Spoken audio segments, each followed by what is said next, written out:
السلام علیکم دوستو، پاکستان میں چاند نظر آنے کی وجہ سے جو پیشن گوئیاں کی جا رہی ہیں کہ 29 روزے ہوں گے یا 30،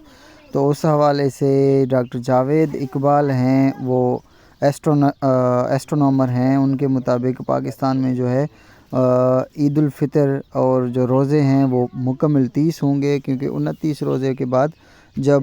جو کمیٹی ہے جو بیٹھے گی ان کو